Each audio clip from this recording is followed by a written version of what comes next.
3 और यहाँ पे दिया हुआ है 2,0। ठीक, तो चलिए अब कैसे करेंगे। x यानी कि a हमें क्या दिया हुआ है, a यानी कि a यहाँ पे a हमें दिया हुआ है 2 और b हमें दिया हुआ है 3। तो अब कैसे लिखेंगे, x हम डायरेक्ट कर x upon a plus y upon b is equals to 1। तो x तो x रहेगा, a क्या है हमारे पास 2 प्लस वाई बाई बी की वैल्यू क्या है हमारे पास, b की वैल्यू है हमारे पास 3 इज इक्वल्स टू 1। तो 2 3 जा 6 आ जाएगा और यहाँ पे हो जाएगा 2 3 जा 6 यानी कि 3x plus 2y is equals to 1 यानी कि 3x plus 2y is equals to 6। अगर इसको हम काट दें, नहीं कटेगा, ठीक है। तो यहाँ पे आ जाएगा 3x plus 2y minus 6 is equals to 0। तो जो हमें लाइन की इक्वेशन मिल जाएगी वो कुछ इक्वेशन इस प्रकार होगी। ठीक, तो आगे सॉल्व करते हैं। अब इसमें आती है फिफ्थ, अब यानी कि सिक्स्थ फॉर्म है हमारे पास नॉर्मल फॉर्म।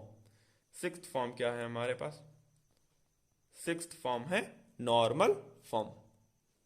तो चलिए हम लोग समझते हैं नॉर्मल फॉर्म। ठीक, नॉर्मल फॉर्म क्या होती है, नॉर्मल फॉर्म इसमें मान लेते हैं हमारे पास कोई एक कोऑर्डिनेट प्लेन है ये, ठीक, और ये कोई लाइन एल है, ये कोई लाइन एल है और ये ओ है। यहाँ पे ले लेते हैं इसे एक्स एक्सिस और ये होती है वाई एक्सिस। ठीक, ये गिवन है और ये जो डिस्टेंस है ये हमें 90 डिग्री और ये डिस्टेंस पी क्या दिया है पी, और इस एंगल को हम लोग मान लेते हैं थीटा।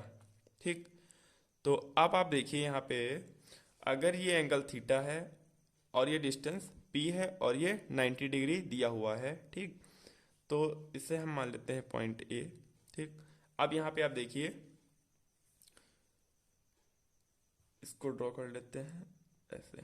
ठीक, अब देखिए अगर इस ट्रायंगल में इसको डी पॉइंट मान लेते हैं, ए ओ डी में अगर ए ओ डी में हम लोग साइन थीटा लगाते हैं, साइन थीटा लगाते हैं, साइन थीटा क्या होता है पी बाई एच, पी यानी कि ये परपेंडिकुलर अपॉन एच यानी कि ये हाइपोटेन्यूज, इसको अगर मान लेते हैं ए और इसको मान लेते हैं बी। ठीक, तो हो जाएगा हमारे पास परपेंडिकुलर, ये होता है A D perpendicular upon hypotenuse, ये भी तो 90 डिग्री होगा। ठीक, तो ए और डी ट्रायंगल में हम लोग लेते हैं परपेंडिकुलर अपॉन हाइपोटेन्यूज यानी कि ए अपॉन पी, क्या आ जाएगा ए अपॉन पी, यानी कि ए की वैल्यू क्या मिल जाएगी हमें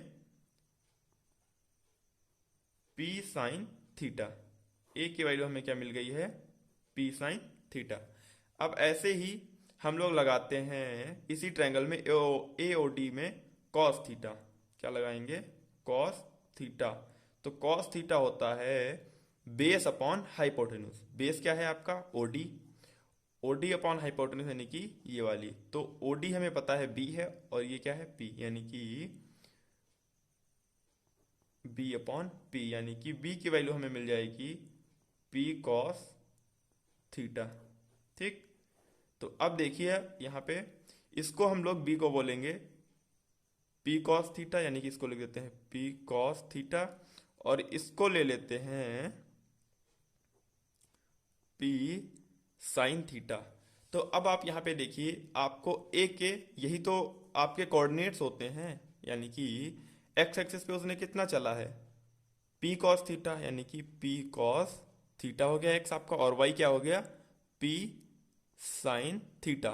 तो आपको ए के कोऑर्डिनेट पता चल गए हैं। ठीक, तो अब आप यहाँ पे देखिए ओ ए क्या है एक नॉर्मल, ओ ए क्या है एक नॉर्मल है और 90 डिग्री बना रहा है। तो स्लोप ऑफ ओ ए क्या हो जाएगा, स्लोप ऑफ ओ ए क्या हो जाएगा टेन थीटा, क्या हो जाएगा टेन थीटा। ठीक, ये अगर इसका स्लोप निकालें तो ये क्या हो जाएगा इस लाइन का ओ ए का टेन थीटा। और हमें slope, slope of line L, slope of line L, तो इसका स्लोप क्या है एम, हम लोग क्या मानते हैं इसका स्लोप एम है। अब आप यहाँ पे देखिए ये लाइन और ये लाइन, ये इसमें पहले से बोला गया कि ये परपेंडिकुलर हैं, तो यानी कि हमें पता है दो लाइन परपेंडिकुलर कब होती हैं।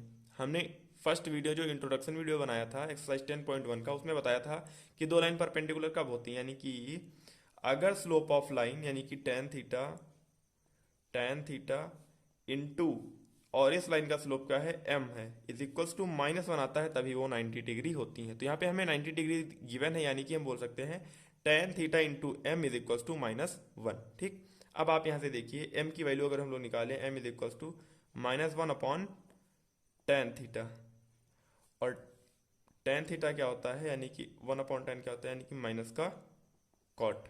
ठीक, माइनस लगा इसलिए, और यहाँ पे आ जाएगा कॉट। तो m की वैल्यू हमें क्या मिल गई है, माइनस कॉट थीटा। ठीक, अब आप देखिए यहाँ पे आपको क्या क्या पता चल गया है, यानी कि आपको एक पॉइंट ए के जो कोऑर्डिनेट है, यानी कि p cos theta into p sin theta, और स्लोप m क्या है, माइनस का कॉट। ठीक, आपको पता चल गया है कॉट थीटा है, ठीक, माइनस का कॉट थीटा। ठीक, आपको स्लोप पता है और एक पॉइंट पता है। तो आप यहाँ पे देखिए, अभी आपने पढ़ा है point slope form. Point slope form से आप इसकी इक्वेशन निकाल सकते हैं। पॉइंट स्लोप फॉर्म से इक्वेशन होती है y minus y not is equals to m, और यहाँ पे x माइनस एक्स नॉट। ठीक, तो वाई नॉट क्या है, यहाँ पे वाई नॉट है ये, और एक्स नॉट है ये। तो y माइनस वाई नॉट की वैल्यू पुट करते हैं, यानी कि p sine theta is equals to m क्या है हमारे पास, माइनस कॉट थीटा, और यहाँ से आ जाएगा x क्या है हमारे पास, यहाँ पे देखिए x, और x नॉट है हमारे पास p cos थीटा, तो पता चल गया। ठीक, अब यहाँ पे देखिए y minus p sine theta is equals to minus cot को हम लोग क्या लिखते हैं, tan को लिखते हैं साइन बाई कॉस, और कॉट को लिखते हैं cos theta by sine theta. ठीक, into x minus p cos theta. ठीक, अब देखिए इसकी मल्टीप्लाई कर देते हैं इधर, और इसको मल्टीप्लाई इधर। ठीक, यानी कि यहाँ से इसको मल्टीप्लाई करेंगे, नहीं आ जाएगा यहाँ पे y sine theta minus p sine square theta is equals to minus का x कॉस थीटा, और माइनस प्लस का हो जाएगा, क्योंकि minus minus plus p cos square theta.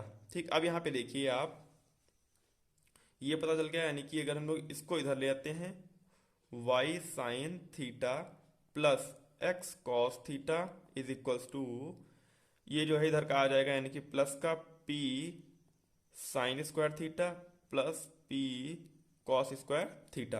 ठीक, अब आप यहाँ पे देखिए, इसको लिख लीजिए x cos theta plus y sine theta is equals to, यहाँ पे हो जाएगा p कॉमन ले लें तो यहाँ पे आ जाएगा sign square theta plus cos square theta. हमें पता है ये क्या होता है, इज इक्वल्स टू 1 होता है। क्या होता है, इज इक्वल्स टू 1 होता है। ये क्या है, एक आइडेंटिटी है, sine square theta plus cos square theta is equals to 1। ठीक, तो यहाँ पे हो जाएगा x cos theta plus y sine theta is equals to p। यही हमें प्रूफ करना था, यही हमें लेके आना था, यानी कि नॉर्मल फॉर्म की इक्वेशन क्या हो जाएगी, x cos theta plus y sine theta is equals to p। ठीक है, तो चलिए अब हम लोग इसका एक एग्जाम्पल कर लेते हैं और उससे समझते हैं। यानी कि हमें गिवन है, मान लेते हैं ये एग्जाम्पल लिख लेते हैं, ये कोई कोऑर्डिनेट प्लेन है और इसमें हमें दिया हुआ है ये एंगल दिया हुआ है 45 डिग्री, और ये दिया हुआ है 4 यूनिट। ठीक, ये हमें दिया है 4 यूनिट और एंगल दिया है हमें 45 डिग्री, और बोला गया है लाइन की इक्वेशन बताइए। तो हम लोग क्या लिखेंगे, हमें इक्वेशन पता है इसकी, x cos theta plus y sine theta is equals to p। तो p यानी कि परपेंडिकुलर डिस्टेंस, ये वाली परपेंडिकुलर डिस्टेंस कितनी है, 4 यूनिट, यानी कि p आ जाएगी। तो यहाँ पे लिख देंगे x cos 45 degree plus y sine 45 degree is equals to p यानी कि 4। अब हमें पता है cos 45 की वैल्यू क्या होती है, x cos 45 की, यानी कि x इंटू cos 45 की वैल्यू होती है 1/√2।